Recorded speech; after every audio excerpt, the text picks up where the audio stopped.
couple of questions, particularly for the students, and appreciate you all being here. Have any of the three of you ever in any meaningful way received support from the Department of Education to perpetuate your viewpoints on campus to the best of your understanding? I have not received any supporting sentiments from them, no. Yeah. Ms. Jordan? I have not received sentiments either. Ms. Silverstein? I as well have not received any. Yeah, I hear a lot from my colleagues on the other side of the aisle about how important it is to have these offices of diversity, equity, and inclusion. And I'm just wondering if any of the three of you, we have, we dance around these topics all the time in this thing, but we have a white male, we have a black female, we have a Jewish female. Have any of you felt, exalted or supported or helped by these offices of diversity, equity, and inclusion so that you feel comfortable on campuses? Never.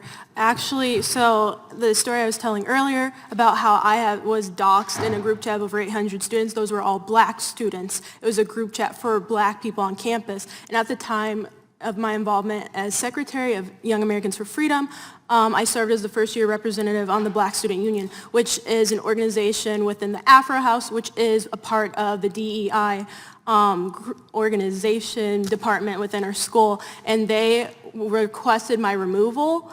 And they had a meeting for that, and they said if I did want to continue being on the board, I'd have to have a discussion with the executive board and their director on how black students can have different viewpoints.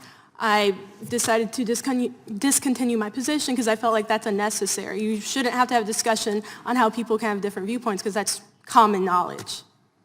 Ms. Silverstein, anything to add?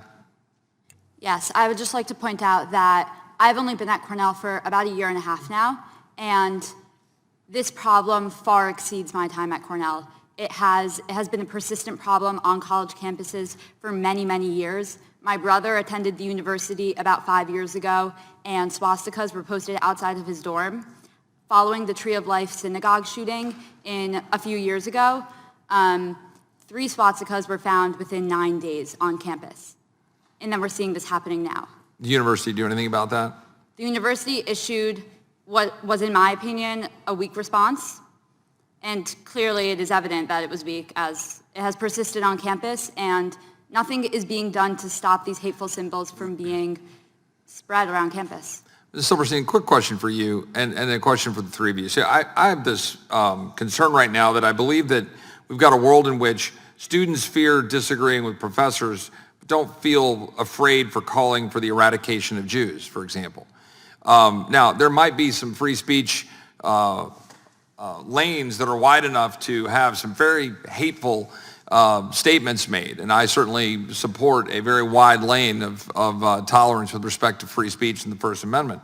But the point here is something a little bit different, because all of us who have gone to law school and have studied the whole idea of yelling fire in a crowded theater, right? That we all get that there are some limits to speech. Now, I fully associate myself with the remarks of the gentleman from California, Mr. McClintock, in our need to defend free speech. But I feel like there's something that we are not talking about here that's actually at the center of all this, while we just go around the barn saying the same stuff over and over again.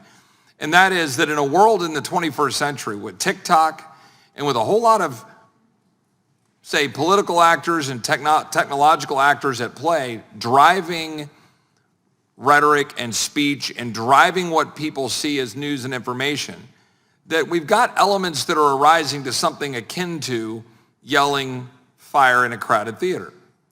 I'm looking at TikTok data over the last week, and I'm seeing a massive ramp up of the stand with Palestine versus the stand with Israel. This is not accidental. That's not just something that just materializes. My point is when there's purposeful action designed directly to foment actual response and hate and targeting of individuals, you have now stepped into the very action that the gentleman from California, Mr. McClintock, was talking about. So my question for you as students, to the extent that you think that these devices are harmful or helpful for society generally, and I've got my views on that, with respect to TikTok and the use of technology, can you expand on, each of the three of you, the extent to which this, TikTok and others, have been used to dox you, target you, and undermine your ability to engage in free speech and free thinking as conservative or as free-thinking Americans? I'll start with you, Ms. Silberstein, and go down the line. So from my experience over the past few weeks, the rise in anti-Semitism that we've seen, yes, it has been around in person, at rallies, at protests, on campuses, but a large part of the issue stems from many of the comments made on social media.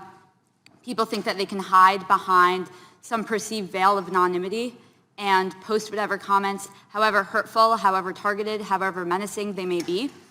People think that they can post them about Jews with impunity and not receive any ramifications for their actions. So I think that social media in general has been fueling the fire. And as we've seen with the Cornell student who was recently arrested, that veil of anonymity was pierced, and your words have consequences. And I think that all students should really take that to heart, that what you write online can be traced back to you, and people take it to heart. Ms. Jordan? Yeah, I feel like technology usage is a double-edged sword, because on one aspect, you can connect with people, especially like-minded people, but that can also be dangerous because it can create a mob mentality, like the experience I've discussed repeatedly.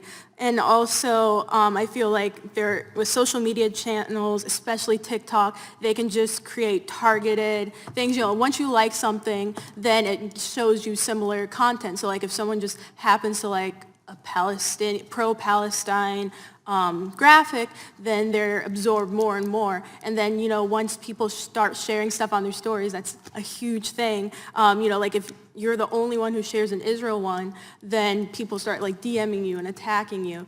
And it's like a lot of fear, because it's like, are you scared to lose friends and followers?